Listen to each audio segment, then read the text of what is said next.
If moments of bravery inspire you, hit subscribe. You'll enjoy what's coming.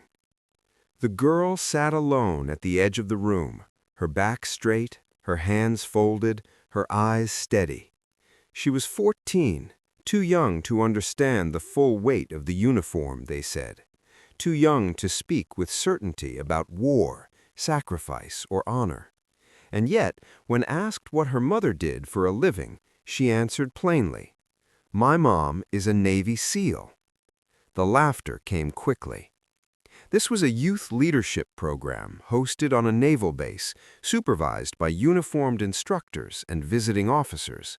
Among them stood a senior chief, decorated, loud, and proud of it. He wore authority like armor and wielded it freely. When he heard the girl's answer, he smirked.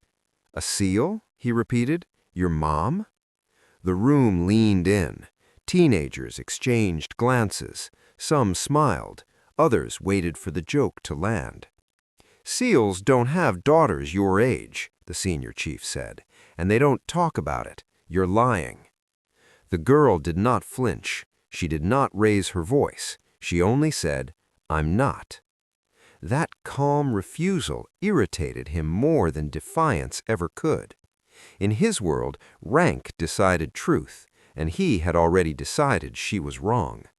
"Prove it," he said, loudly enough for the room to hear. She nodded once and asked to make a phone call. The call was short. No explanations, no emotion. "Yes, ma'am," she said. "They're saying you don't exist." 30 minutes later, the building shook, not with noise, but with presence. Boots hit concrete in perfect rhythm. The door at the far end opened without a knock. 8 figures entered, fast and silent, moving like one mind. No insignia on their uniforms, no names, just purpose. The room froze. The senior chief turned, his smile still half-formed, and died where it stood. At the front of the unit walked a woman, compact, controlled, eyes sharp as cut steel. She scanned the room once, then locked eyes with her daughter. "Who called my child a liar?" she asked. No one spoke. Even authority, when naked, knows fear. The senior chief found his voice seconds too late.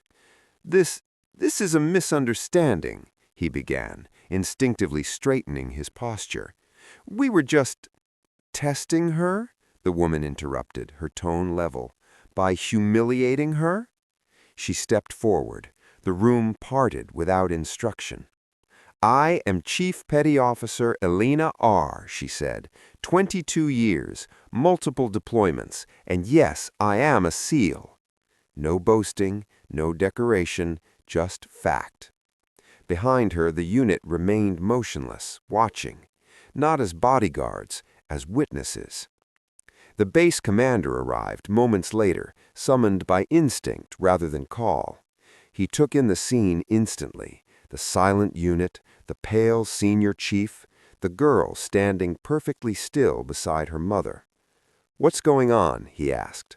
The SEAL turned, saluted, explained. The commander listened without interruption. When she finished, he looked at the senior chief. "Is this true?" he asked. The man nodded. There was nothing left to say. "You questioned a civilian minor, accused her publicly, used your rank to force humiliation," the commander said, "all without cause." The senior chief tried to speak again. The commander raised a hand. "Enough. You're relieved from this program, effective immediately." The room exhaled. The girl had not cried, had not smiled. She simply watched as arrogance folded in on itself. Later, when the room cleared, the commander approached her. "You okay?" he asked gently. She nodded. "Yes, sir." "Good," he said, "because you handled yourself better than most adults I know." The moral was not about force or reputation or even truth. It was about restraint. Her mother knelt beside her afterward. "You didn't have to call me," she said softly. "I know," the girl replied, "but you always said never let someone rewrite the truth just because they're louder." The woman smiled once. The story spread quietly, the way real legends do. It was told in mess halls and training rooms, stripped of names but heavy with meaning. A reminder passed between instructors when arrogance crept too close to cruelty. They spoke of the girl who didn't shout, of the lie that collapsed under discipline, of the unit that entered a room not to intimidate but to restore dignity. Years later, the girl returned to that same base, this time in uniform. She stood taller now, stronger, her name stitched neatly above her heart. Someone recognized her.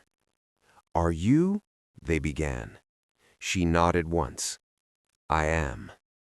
She would go on to serve with distinction, not because of who her mother was, but because she understood something many never learn.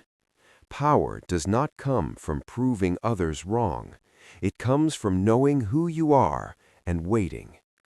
And when asked once, late at night, what she remembered most about that day, she answered simply, "They laughed first, and that told me everything I needed to know."